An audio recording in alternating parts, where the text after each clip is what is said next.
Many thanks for joining us here on Signature TV Abuja, the political capital of the Federal Republic of Nigeria. I am Godwin Sunday. And here in our Abuja office this morning, we're talking about a World Mosquito Day, and helping us to make sense with this conversation is Given Promise, also known as the Priest of Africa. He is a youth leadership and engagement specialist. He is also a VSO Global Media Ambassador. And with him this morning is Olamile Konladikpupo.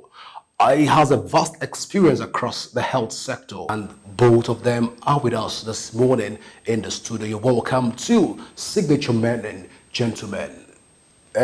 Promise, let's begin with you this morning. First, what do you think is the significance of observing the World Mosquito Day, and how do you think that celebrating this day can help in the fight against mosquito-borne diseases? The World Mosquito Day is very vital in Africa, especially in Nigeria and our communities. The World Mosquito Day is also celebrated to create awareness, raise awareness in communities, and allow people understand the vectors that breed mosquitoes and how they can be combated. And it also helps in collaboration and allows for innovative approaches in combating mosquitoes. So mosquito has various diseases that they cause, like malaria, NTDs, and the likes. So it also brings about reduction in death when people understand that this is what these mosquitoes are capable of doing. It's an avenue for government to engage communities, so communities understand behavioral changes and behavioral approaches in environmental changes that can also reduce the risk of having malaria and entities in the community. Ola, let's come to you at this moment. What are your general thoughts on mosquito-borne diseases and their impact on our daily lives? In other words, how serious is the threat of mosquito-borne diseases to our immediate community? Of course, you can give us statistical methods or something just to help us know how serious the threat is on mosquitoes in our immediate community. Thank you very much for that question. And when you look at it statistically and on a global level, the death toll that we have with mosquito-borne disease over the years is something that is approximately about 680,000 people that lose their lives to mosquito every year. And when we're talking of mosquito-borne diseases now, we're not talking of just a type of disease, because we have some mosquito that causes malaria, some causes some type of NTDs in terms of dengue, Zika, and lymphatic filariasis. And looking at our country, Nigeria, for example, we are exposed to about 16 of these entities, and which some of them, let's say about 5 or maybe more, are caused by mosquitoes. For example, some part of Nigeria is endemic with lymphatic filariasis, and this affects us a lot because it also leads to disabilities. It makes people develop disabilities like hydrocele, lymphedema, and I don't know, you might have heard of it before, but people also call lymphatic filariasis elephantiasis. You see people that come up with fat legs and fat limbs and stuff like that. So that's a whole lot of impact in our society, and it affects a lot. Even our economy is affected. So generally, mosquito-borne disease is a major threat which we should not leave to threaten us. Promise, let's bring this back to you. I know you've traveled far and wide, and you're exposed when it has to do with traveling and going to other countries to explore what they think. And I know you've had your share of mosquito bite across different countries also. So let me bring this to you. Compare Nigerian mosquito-borne diseases. Let's do a comparative analysis with other countries. How do you think that the government has fared with its fight to combat mosquito-borne diseases in the country compared to other African countries so far? Okay, thank you so much. Generally, I would say the government are trying in terms of all the collaboration that have been putting forward to combat mosquito-borne diseases, especially NTDs and malaria. But there's a lot more to be done in terms of the budget allocated to health and budget allocated to specifics in terms of malaria and NTDs. However, in terms of attending to the deficit in the national budget, government also has partnerships with key agencies and organizations that are funding malaria interventions in Nigeria, like the likes of Caribbean, the likes of Malaria Consortium, the likes of African Leaders Malaria Alliance, where the youth corps is under, and we also have the likes of the World Health Organization residents in Nigeria. They also put up the fight with the federal government to ensure communities, and that's the fact I like about the Nigerian government. They are taking the fight bottom top, ensuring communities are equipped, having the right capacities to engage with their fellow community members in the fight against malaria and NTDs. So, Ola, we're bringing this to you again. Tell us, how effective do you think current public health measures are in controlling the mosquito populations and preventing mosquito-borne diseases? And what more do you think can be done at the community or government level to combat mosquito-borne diseases? For a fact, I'm actually going to say the public health space or the facilities, the government at large, they are winning the war. And even globally, they are winning the war. But let's bring this down to us in Nigeria now.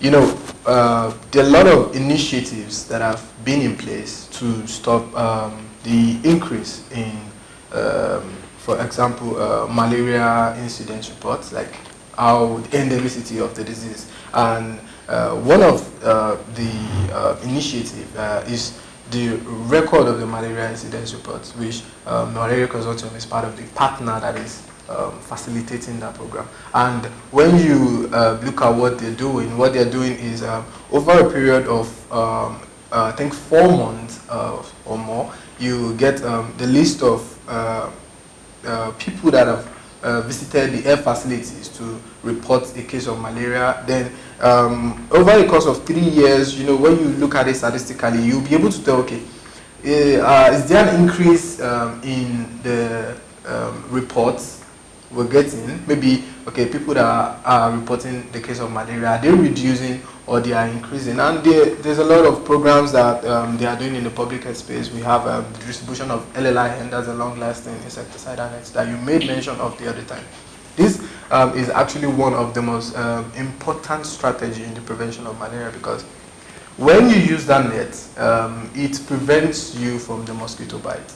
So regardless of what a mosquito is going to cause, when the bite is prevented, you don't have to worry about treating a particular disease, which is very, very, very good. And we'll see where places or opportunities when you have free access to doing rapid diagnostic tests, which is the RDT. They used to test for malaria. So when you do that, you can visit any health facilities. They will do that for you.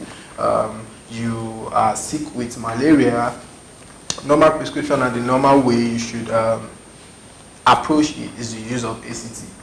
So, and I can tell for a fact that our facilities have been doing that. So I think, yes, we are doing a lot when it comes to winning the fight against mosquito-borne disease. Promise, I'm curious at this point. Why is your organization getting involved in the fight against mosquito-borne diseases at this point in time? You want to lead us through why your organization is getting involved and talking about mosquito-borne diseases, even as we're celebrating World Mosquito Day today? Okay, the truth is, people don't fight what they don't understand, and people only win a war when they have the best strategies and the best defense or attacks. Now, Nigeria as a nation, we have the most populous nation in Africa and the most populous black nation in the world. and that gives us the leverage of having the most populous youth population statistically. Now, the Nigerian youth population actually is divided into various of youth populations. You can hear Gen Z, Gen X, Gen Alphas, all in the same generation. And that gives us an advantage of innovation, advantage of strategy, advantage of resilience, advantage of drive. And those populations are not just found in the urban cities, they are also domiciled in the communities. So why not we empower those youths in the communities and equip them with capacities to drive this change for us? And that's why we're coming. Because we find out that the youth are innovative, the youth are resilient, and if the youth are purposeful in whatever they put their heart to do, they get it done. So that's why the youth are called together and they form a coalition and a task force to drive the engagement against malaria and entities, especially in communities. They drive advocacies, they drive policies, they drive behavioral change communications in communities, they do radical engagement, community engagement and awareness. They can meet their kings and their stakeholders and their leaders. They can talk to them. Student communities are mainly more of youths. 95% of student communities are more of youth. 95% of innovative researchers are more of youth. Lakon is a very strategic researcher in terms of malaria and entities in Nigeria. So you can see that youth have the skills. And one thing I need to add, exploring the youth population reduces the cost of implementing a project, because they have everything within them. They have the desire and they have the drive. All they need is the support. And that's why the Ministry of Health in different states campaign and invitation. And I'm thanking the Ministry, the Department of Public Health and the Minister for Health for giving us the backing to carry out this intervention and linking us to different divisions in the Ministry of Health to drive these actions. They are the ones giving us guidance, they're the ones telling us how to go about it, aligning us with national plans and programs so that we not deviate to the strength we have. Youth have a lot of strength, and the strength needs to be harnessed in the right direction. And that's what the ministries are doing. And because they understand the strength in the youth population, they're exploring it rightly, and give us 5 to 10 years, you will see the adverse impact that the youth movement will make in the fight against entities and malaria. Ola, I know we've been doing a lot of things rightly. The government, community leaders, and what have you. But then the rise on mosquito-borne diseases keeps growing by the day. I'm tempted to ask, what are we doing right? What should we do, and what are we not doing to ensure that we have a mosquito-free Nigerian communities? Okay.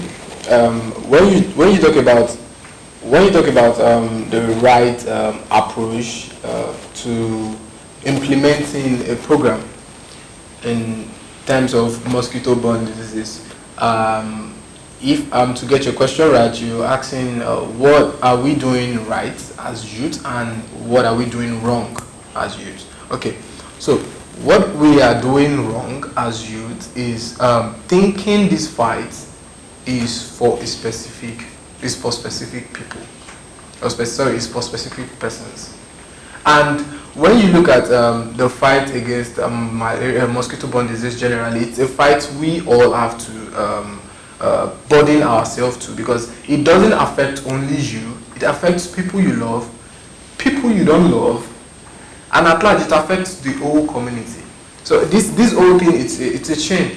When I do this sensitization for you, you go ahead and carry it out to other people, then from other people it gets to more people. That is how it should be. And we should be very open-minded, not to think, okay, this is specifically for people in the health sector. No, this is not specifically for people in the health sector, because regardless of your profession and where you live, the kind of work you do, malaria, entities related to mosquito-borne disease can affect anybody. So what we're doing wrong is not having an open sensitization, or having the burden of it is supposed to be by the health sector. That is one thing we're doing wrong. And over the years, what young leaders have been doing right is leading a position of power in areas that focus more on elimination of these mosquito-borne diseases. I have various examples, but I'm going to give you one. You look at the recent innovation of the Wahlbeck method. So when you look at the team in director of the production of that re-engineered mosquito, one of them is Sholin. That Sholin is actually a very young lady, and for her to be in that position doing great thing, because what they just produced now is creating a re-engineered mosquito that the male Anopheles mosquito, since it's the female Anopheles mosquito that transmit diseases, so they created a re-engineered male. So when it mates with the female, it makes the plasmodium or the Wucheria bancrofti in them, in terms of if it's lymphatic filariasis, it makes it dormant. So when they bite you, you don't get infected. And what created this innovation? It was to stop dengue, because now we have an outbreak of dengue in Ghana, and everywhere is down socially. Everybody is affected. The economic stability of the country itself would actually feel it, because having an outbreak has a way of reducing the GDP, which is very, very, very. We're familiar with that in terms of COVID-19. We know how well that struck us. So a young lady like that doing something like that, that is very, very innovative. And we have people in Kenya, people in Uganda, young guys, young girls that are doing a lot. And we have telemedicine, creating apps that when you play it as a game, it tells you, okay, this is malaria, this is not malaria, this is the kind of drug you're supposed to use. You know, when you're playing that game, at the same time you're learning, you know what to do. So, and based on the severity, according to the game that lady produced, it's going to tell you you are to refer to a facility. So that is a very nice innovative. So I feel like, and I know we young leaders are doing a lot, and we will continue to do a lot. And I also think, just to add, one good thing is that the current youth or young persons are doing, they are taking advantage of digital spaces and tools to create awareness massively. So recently we had Twitter spaces that brought about 5 countries into the space.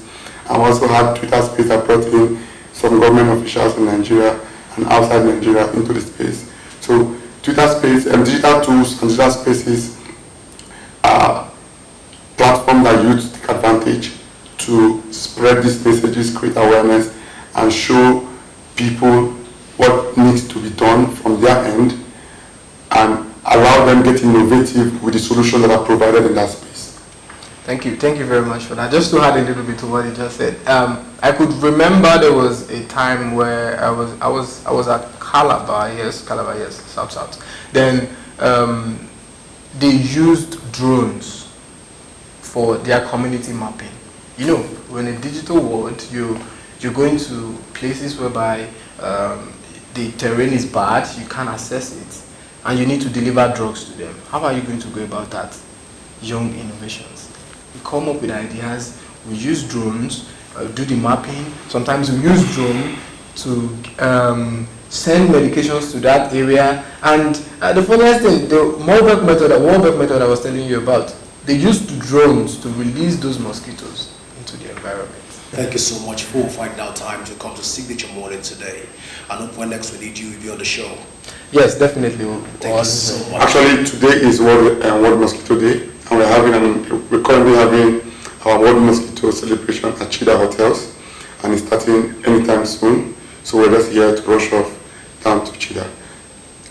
Wish you a happy World Mosquito Day celebration. Thank you so much. Right. This is how far we can go today on Signature Morning here in Abuja. I am Godwin Sunday.